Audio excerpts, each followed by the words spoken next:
I wasn't planning on making this video.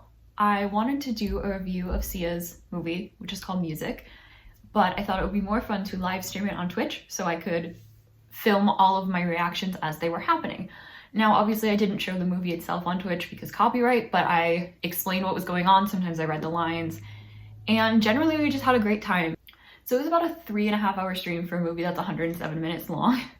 But unfortunately at the end, after we had finished the movie and I was looking up some of the controversies and reading the people who supported it and then finding out really suspicious things about them, we got hit by a bunch of spam bots and spam follows. So it went from a nice chill stream to loads of people with really inappropriate names saying really inappropriate things to me. So my lovely boyfriend took care of most of that, and I took care of the rest after I ended the stream, but the stream did end very abruptly, and because of that I don't want to put it on YouTube because I would have to edit that part out, which I don't want to do because then I would have to see it again. So instead I'm going to just give you my thoughts on the film. And there was so much going on that I actually have my laptop here to read through the summary of the film so I can make sure to address as many points as I can. I don't script videos because scripting doesn't really feel, I don't want to say unnatural, but it just doesn't work for me when I do videos. For me, scripts are lines that I have to memorize, so if I were to write a script, I would do it word for word as opposed to just like note points, and I don't want to do that, so I'm just gonna use my laptop. Alright, so the film is called Music. It released in 2021, and it was directed, produced, and written by Sia, as well as a lot of her music is in there. So if you don't know, Sia is an Australian singer-songwriter. I think she'd been writing songs for years, but her first like really big hit was Chandelier, so she wrote songs for other artists. She's really known for wearing like wigs, and for a lot of time people didn't know what she looked like because she would wear wigs that covered like the top half of her face. So Sia decided to make her debut in the film world by making a movie that she said was about autism, although the Wikipedia article actually states that the movie focuses on Kate Hudson's character, who's not autistic, but I'll get to that. And that it was her love letter to the autistic community because we inspire her by existing. I read somewhere, I will see if I can find the article and post it below, that she said she was inspired to make this movie by a 16-year-old who she met at an AA meeting who was non-speaking and had echolalia, echolalia? I don't know. So that's when you like repeat words or phrases because it feels good. They don't necessarily have anything to do with what's happening around you. And you might just repeat that for any period of time. So yeah, Sia, even just saying that, even before seeing the movie, it smacks very much of someone who wants to like be a savior to the community and show how great they are, but without actually being a part of the community and without really consulting people from the community. And then when the people from the community say, hey, we don't like this, she fought back. So it was released as a musical, and I use that term loosely. That's what it says on Wikipedia. It's really more like a boring movie that sometimes just cuts to like trippy music scenes with really obvious lyrics. So that's great. Ironically, it really isn't good for people with sensory issues. The first scene in the movie is very orange and yellow and loud, and there's flashing lights. I would not have been able to watch it in a theater. I was able to watch it because it was on my phone in my house and I had headphones on, so I could control like the lighting, so the brightness of my screen as well as the sound. If I had been in a movie theater and a child, I would have thrown up. As an adult, I probably would have been very uncomfortable, but I don't think I would have thrown up. The film stars Kate Hudson as the, I guess, main character, Zoo. Maddie Ziegler, a non-autistic actress and dancer that Sia is like really close to for some reason, I don't know, as Music, the titular character and the person that has autism. And Leslie Odom Jr., who is their neighbor, whose name is, I think, Ebo. It's Ebo or Ebo, and I don't remember, so I'm very sorry. I'm gonna say Ebo because I feel like Kate Hudson said that once, but they don't use names in this film very much, so if I'm saying it wrong, I do apologize. Well, the basic idea of the film is that Music has been living with her grandmother as her caretaker, and Zoo isn't in her life. It's revealed later that she was in jail, but then the grandma dies, and coincidentally, well, Zoo's out and somebody calls her and is like, hey, you have to take care of your sister. And as soon as she gets there, she calls the Los Angeles Mental Health Department and asks if they do pickups or if she has to bring Music to them. And the woman on the line is very confused. I think the actual line is, like a laundry service? And Zoo's like, yes. And she's like, no, we don't do pickup, and then hang up. And that's pretty much Zoo's view of her sister for the entire movie. She barely sees music as a person, in my opinion. She talks about her like she's not there. She doesn't really interact with her when she is there.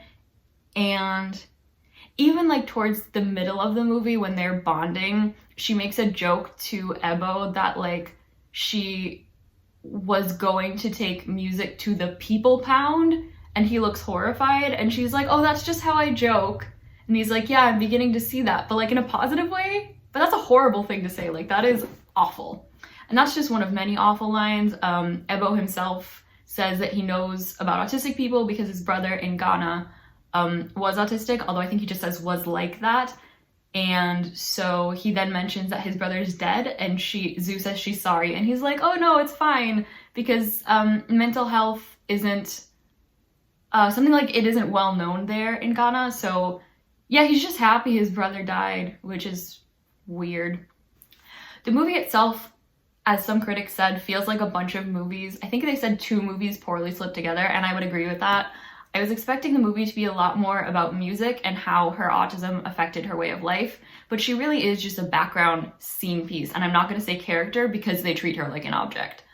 So the character music is meant to be non-speaking, and in their mind that basically means non-communicative, which, who occasionally has meltdowns. So she's very regimented, she's shown wearing the same thing every day, and she has a very strict routine. And part of that is shown in one of the opening sequences after one of the weird dance scenes where she's walking down the street. She takes a walk every day, and the grandma's watching her from the window, and all these people in her neighborhood like watch her and communicate about it. Now, I've heard that this could be useful if she was someone who had the potential to run away, but she demonstrates absolutely no sign of wanting to run away from anyone at any time in the movie, even when she's scared. So to me, it just feels weird. And at this part in the movie, we keep getting occasional shots of this.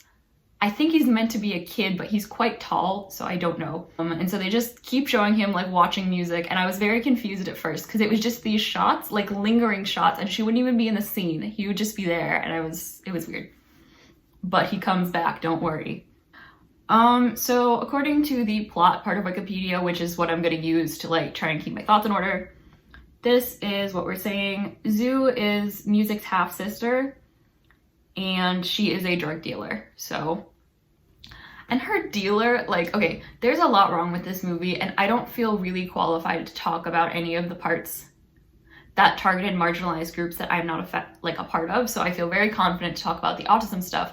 But the cultural appropriation, and the way Leslie Odom Jr.'s character is treated as a whole, and the way addicts are treated, I can't really speak too deeply into that, but even I can tell when shit's weird. And Zoo's dealer, whose name is Rudy, is a white dude, or at least a guy who looks white, with cornrows, who in every time we see him is wearing a different piece of cultural clothing from a culture he is clearly not a part of, and treats it as like a fashion thing. Like, he gets mad when Zoo doesn't comment on how cool he looks when he's wearing, I believe it's a kimono, but I'm not entirely sure. In the first scene where we meet him, he's wearing a kurta, which is a South Asian piece of clothing worn by men. And it's just really uncomfortable. It's not mentioned, it's just there. And I think this is like Sia's way of thinking she's super diverse, but it's just really uncomfortable. What I know about cultural appropriation in terms of clothing is that if it's not a clothes thing, so it's not a ceremonial piece of clothing, people are usually fine if you wear it in the proper place. So when I go to a Japanese festival in Minnesota, I would wear my yukata that I bought there because that's a proper place to wear it. I wouldn't wear it on the street. So this dealer wearing it is super odd. He's also just really annoying and weird, but whatever. So in the earlier part of the movie, Music wakes Zoo up by saying something like "make you eggs," I think, which is her way of saying she wants to start her routine, which involves having eggs for breakfast. And then she says braid your hair, which is her way of saying braid my hair. And Zoo can't do it, and so Music becomes distressed. She starts to get visibly agitated, And the visuals are kind of hard to describe here because Maddie Ziegler's portrayal of an autistic person's body language is quite frankly offensive. It looks like what you would do if you were mocking someone who was autistic. She like shucks her teeth like this, and her eyes are always rolling, and she does these weird twitchy movements. And no offense to anyone who actually has these body movements, but knowing it's a neurotypical person doing it just feels like a weird parody. Anyway, so she starts getting agitated and she starts hitting herself on the head, which is of course a very stereotypical thing. It does happen, but yeah. So it's actually quite light. It doesn't look like she's doing much damage, but Zeus starts freaking out, which causes Music to freak out more. And then Ebo comes running in and he's like, I know what to do. And then he grabs Music. This is a grown man grabbing someone who's like 16 or 17 and throws her onto the floor, but there's kind of like a mattress there, like a crash pad. And the whole time he's saying, I'm crushing you with my love. And he has her pinned down until eventually she subdues. And this is his way of handling the situation. Now, this sort of behavior is called restraint. It is very dangerous. It is not good in any way. And people that use it are usually trained in it, but I still wouldn't in any way recommend it as a practice because speaking from my experience, as well as other people who are autistic that I've heard, that would be terrifying if a grown person or someone I didn't know, or even someone I did know, tackled me and pinned my limbs so I couldn't move. That's a nightmare situation.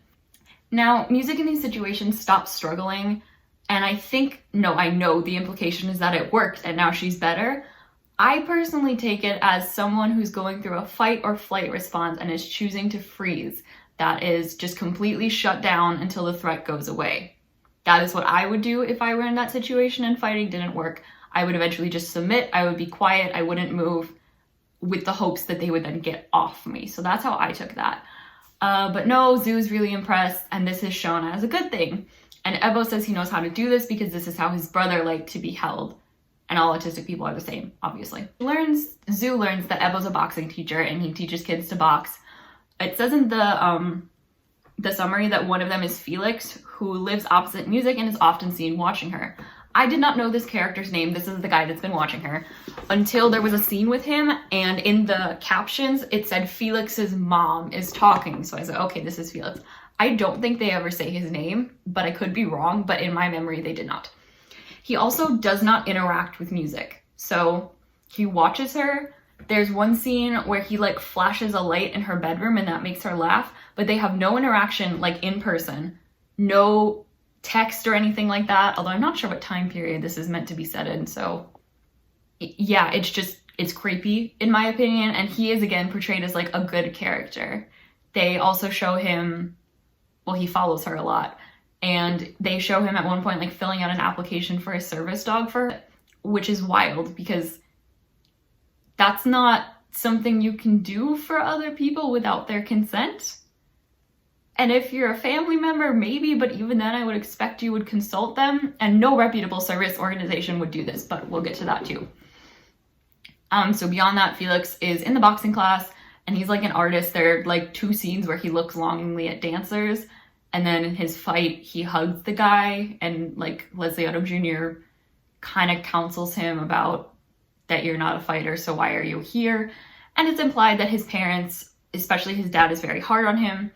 In the first scene where we actually follow him, his dad says something like, why did we adopt this? And then says some insult. I think they were speaking Mandarin, but the captions only said speaking in a foreign language, so I'm not entirely sure. His parents do look to be of Southeast Asian descent, but I can't say for sure.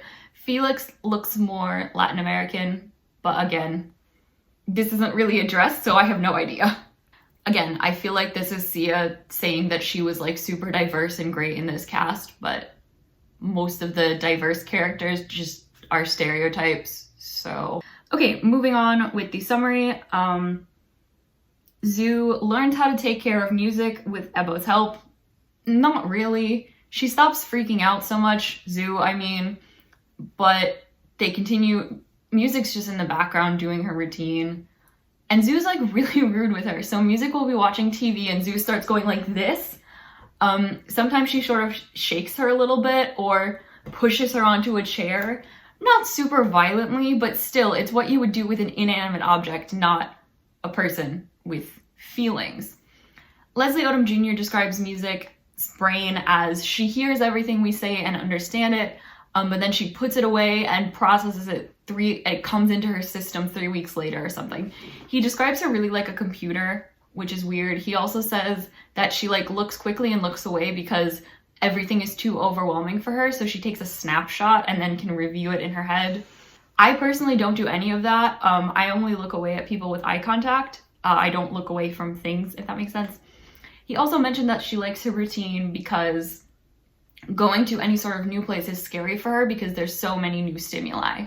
Now, I find that I like routine because it's comforting and I know what's going to happen, but I'm not afraid to go to new places. It's more that if the routine is broken, then my brain sort of breaks, if that makes sense. Like if you told me tomorrow we are going to a park that I hadn't been to, that's the routine, so I'm okay with that. But if you were to then say the next day, well, now we're not going, then my brain gets confused because we were going, so why aren't we going now? Does that make sense? So continuing on this story that makes no sense, Zoo keeps referencing that she wants to go to Paradise, which is Costa Rica. She wants to teach yoga there, but she doesn't actually know any yoga, nor does she know any Spanish, so not a fan of that. At the end of the movie, she says like, vaya con Dios, and she's like super proud of herself, and I'm like, okay, you learned 3 words of Spanish, good job, I guess. Do you want like a medal? I don't know. But her idea is that she's dealing drugs just long enough to pay back her dealer, then she's gonna go to Costa Rica and ditch music because she doesn't care about music at all. So in the plot, it then says Ebo reveals to Zoo that his ex-wife left him for his brother and that he has to go to their wedding. This is a thing. And he basically admits that his smiling all the time is just like a mask, which, sure. Rudy the dealer asks Zoo to make a delivery of medication, which actually is HIV medication, which he says is the only reason he's going to heaven. And she goes to deliver it only to find out that the recipient is Ebo, who has HIV. Which seems like a really weird thing to do with the only black character who came from Ghana, but just gonna go past that, I guess. So Zoo and Music go for a walk, and Zoo is like not paying attention, so Music gets stung by a bee. And it's mentioned earlier in the film that Music has a bunch of allergies and her grandma wrote them all out. Zoo is not paying attention because Zoo does not care. So Music starts going into anaphylactic shock, and Zoo for some reason like picks her up and runs with her to a hospital instead of calling. I don't know. But they have her in bed and the nurse is like, you know she had an EpiPen in her bag, right? And Zoo's kind of freaked out about that, but like, to me that epitomizes Zoo's character. She doesn't think about music, she doesn't care at all. Music always carries, well, she wears like a fanny pack, and Zoo didn't bother to look in there. So even though she had all the materials she needed, she just didn't care. There's also a scene earlier where in the same park, Music has a meltdown, and Zoo looks to Ebo to do it, and he says something like, I'm not gonna jump on a little white girl in public, you have to do it. So Zoo gets on top of Music and again pins her legs down, pins her arms down, and Ebo's like, you have to believe that she's safe. One of the people watching my stream at that point said it was nice to know that restraint works on Tinkerbell rules. If you believe it will work, then it will. And this is just really encouraging bystanders to do this sort of thing to someone having a meltdown, which is extremely dangerous because you could kill someone doing that. If you push on the wrong part too long, yeah, that's not gonna be good.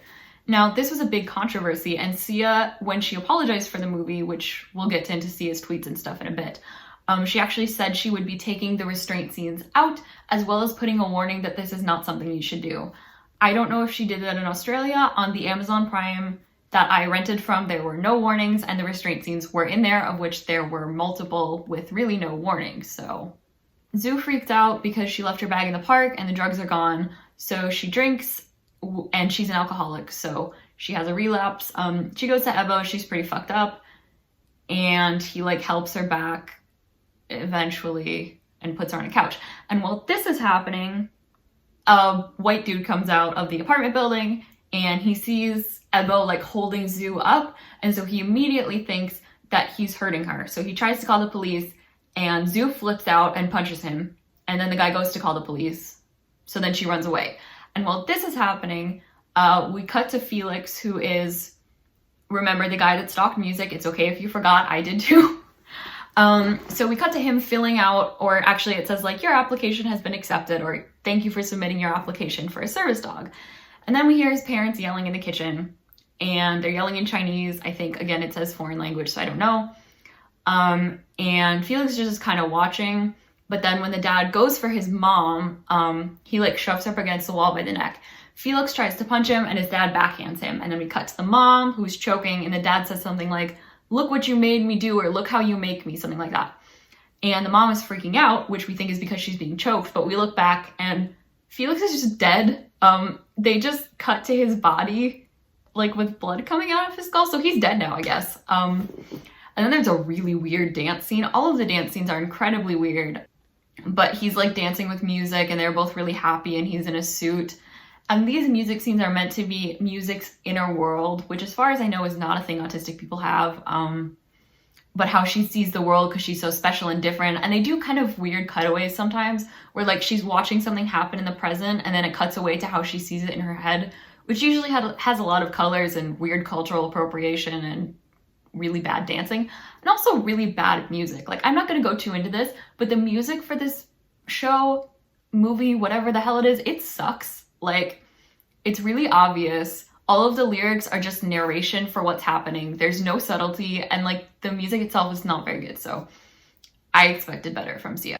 So anyway, they have this weird trippy scene, and then we cut to Zhu, who's lying on the floor, passed out in her apartment.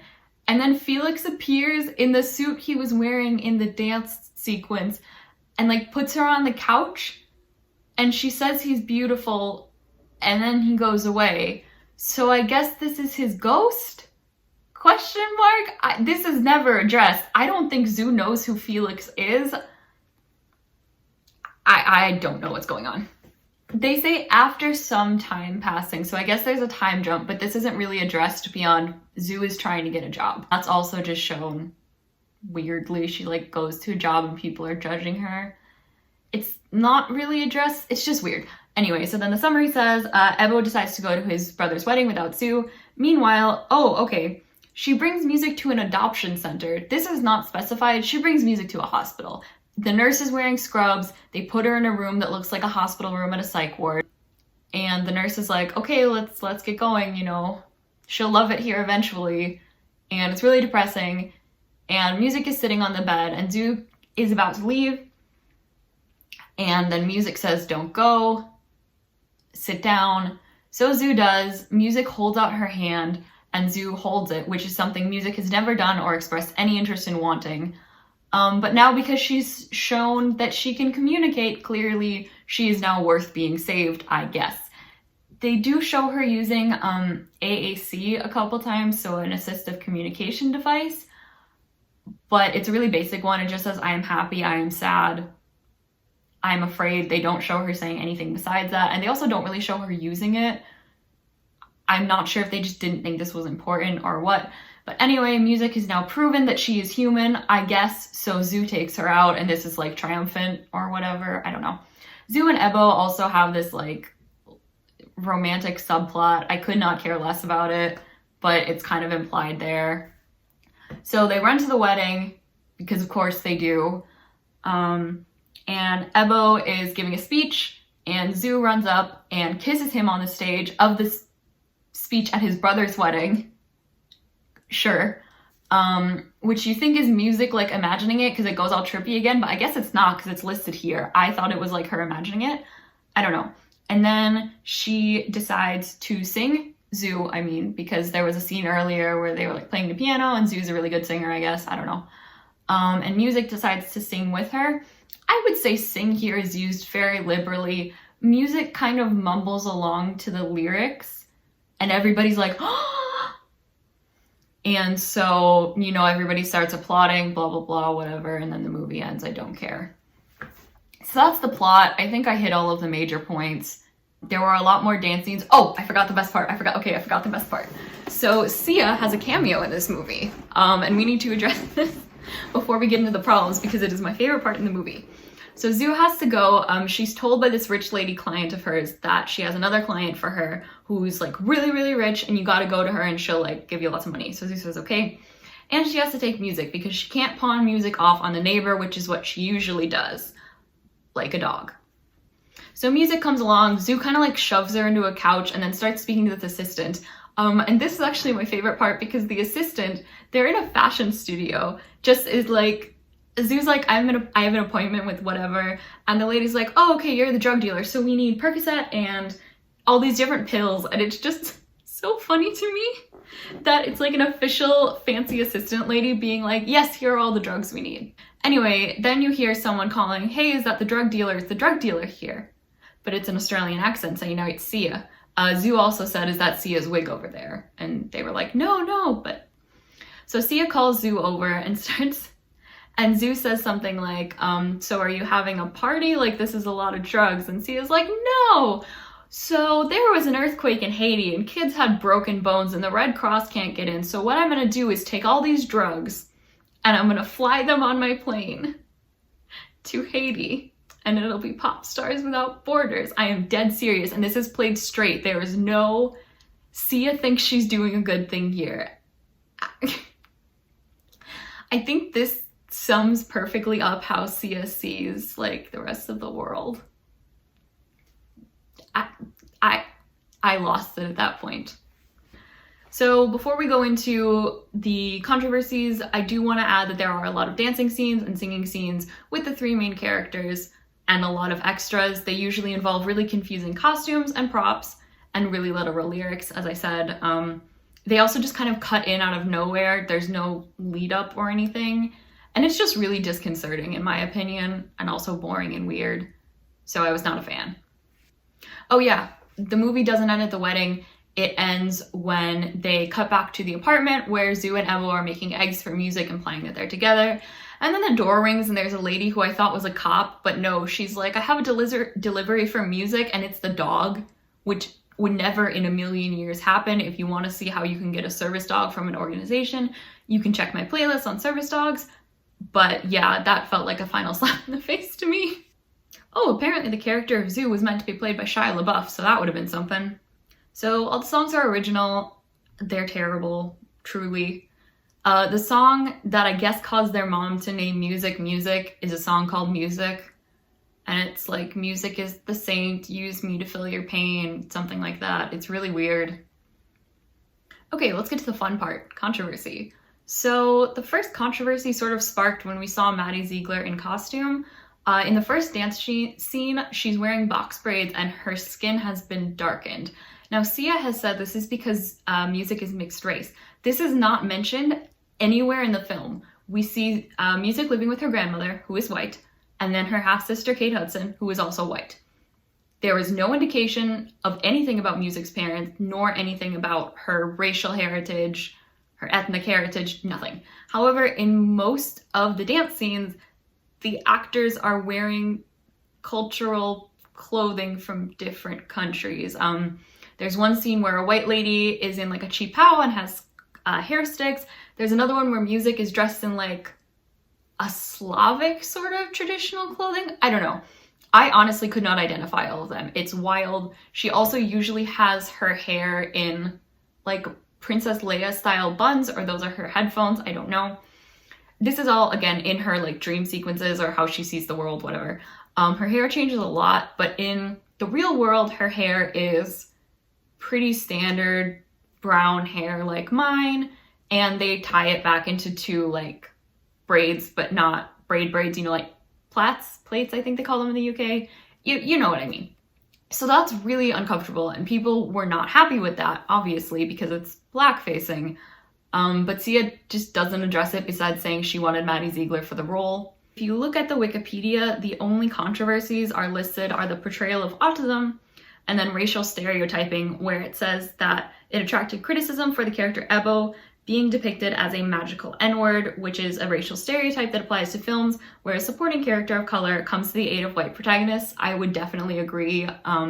He's the magical man that knows how to fix autism or help autism or whatever. He also makes remarks about how like Music doesn't not want to do things she can't because she's so trapped or whatever, which is really ableist. So let's get on to the autistic parts. So she first received controversy because Maddie Ziegler is not autistic, and she was cast as an autistic girl. And after they talked about how the physical restraint was bad, she did announce that it would be preceded by a warning and have the restraints removed. Again, I have seen no evidence of this. Some people seem to think the representation is fine, but for the most part, this appears to be neurotypical people. I personally have not seen anyone who is autistic say that this is a good representation of an autistic person. There does appear to be some girl who wrote a letter saying, like, thank you for portraying an autistic girl on stream. That's great. I'm glad somebody saw it and felt represented, but on a whole, I would say it does not represent the autistic community in the slightest. So Sia said that the Child Mind Institute gave Maddie's portrayal a 100% approval rating of an autistic character being portrayed. I tried to research them. I didn't find that much on their website, but I did find quizzes you can take, and they say they're not diagnosing you, but like they're diagnosing you, and the questions are really vague. So that caused me to judge them. So the Autism Self-Advocacy Network, which is ASAN, which is an organization that actually is run by autistic people for autistic people, as well as the Alliance Against Seclusion and Restraint and Communication First, which is another autistic-run group as far as I know, made a joint press release talking about how the use of restraint is very dangerous, and asked for Sia to cancel the film. A Danish autism advocate, I'm reading from the Wikipedia page here, so please, I will link this below if you want to read it for yourself. So the Danish autism advocate Nina Skov Jensen started a Change.org petition calling for the film's Golden Globe nominations to be rescinded, because yes, this was nominated for the Best Motion Picture and Best Motion Picture in a Musical or Comedy, and Best Actress in a Motion Picture, Musical, and Comedy. It was nominated for all of these and did not win. However, at the Golden Raspberry Awards, it was nominated for Worst Picture, which it did not win, but it did win Worst Director, Worst Actress, and Worst Supporting Actress. So she didn't cancel it. The National Council on Severe Autism described the response of the autistic community as an attack on Sia by a vocal, unhinged minority. And the leader of this group, Jill Escher, said that launching a cancel crusade against her casting choice was unreasonable, and that public shaming of her is a tragedy for the arts and the autistic community. Now, I did research Jill Escher a little bit on stream, so if you want to find more about her, you can click on it. But she's one of those, I don't even remember if she has an autistic kid. Let me see. So it looks like Jill Escher had two siblings that were autistic, and her theory was that her mom was exposed to really high doses of steroids and synthetic steroid hormone drugs to prevent miscarriage, or they were thought to prevent miscarriage. And so she took this to mean that that caused autism. So she does a lot of research, or not she, they hire scientists to do a lot of research on the causes of autism, which, as autistic people know, is basically trying to cause eugenics. So that's a no for me, dog. The other people connected to her organization are also really sketchy. A lot of them have been called out for having pseudoscience claims, like that vaccines cause autism, that certain metals cause autism, things like that. So if you want to do some research on it, again, this is the National Council on Severe Autism. The name itself is pretty ableist, and Jill Escher, Jill space Escher. I highly recommend doing your research, especially if you are not autistic. So that's all that the Wikipedia says about it, but I can tell you there was a lot more controversy online. So I looked up an article to try and find all of Sia's tweets when this happened, because she deleted her Twitter. Thanks, Sia. So I'll link that below as well. When the trailer was released, people were pretty upset. Sia calls people special abilities instead of disabled. She's referred to them as a lot, or us, I should say, as like magical special beings, and apparently agreed with someone when they said that non-speaking autistic people are like wigs because they're inanimate and like you can't interact with them. But I guess they're nice to look at. I don't know. I haven't found that particular tweet, so if you do find it, let me know. But that's wild. So those comments alone make her unqualified, in my opinion, to talk about anything autism related. But it's okay, because there's more. Sia was really not happy when people said they didn't like her movie or the trailers, and she was pissed. So the first tweet by Jordana Goulburn says, "This is totally unacceptable and there are no excuses. You should know better than to allow able-bodied and neurotypical to represent the disabled community. It's incredibly offensive, as is the infantilization of the character, because oh boy did they infantilize her. Sickened and not even captioned, don't release this. Sia responded by saying, I actually tried working with a beautiful young girl, nonverbal, on the spectrum, and she found it unpleasant and stressful. So that's why I cast Maddie. The character is never referred to as autistic, but it's implied that she's autistic and non-speaking. So most people felt with this that if the beautiful young girl she hired couldn't work with what she was given, then she should have been given accommodations to help her in order to have her perform for the film in a way that made her feel safe and comfortable. Sia did not do this, obviously. She felt that casting someone at the character's level of functioning was cruel, not kind, so we decided to do our best to lovingly represent the community. Sure, Sia, you're protecting us all from the big bad world of filmmaking, I guess. She also wrote that it's a love letter to caregivers and to the autism community. I have my own unique view of the community and feel it is unrepresented, and I was compelled to make it. My intentions are awesome.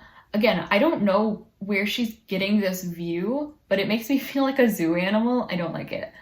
Also, the caregiver thing. This is something I see a lot, where a lot of these autistic organizations that aren't made by autistic people are usually more focused on the caregivers of autistic people and how hard their life is. We see this a lot in music, where Zoo is constantly bemoaning how hard her life is, how she's not prepared for this.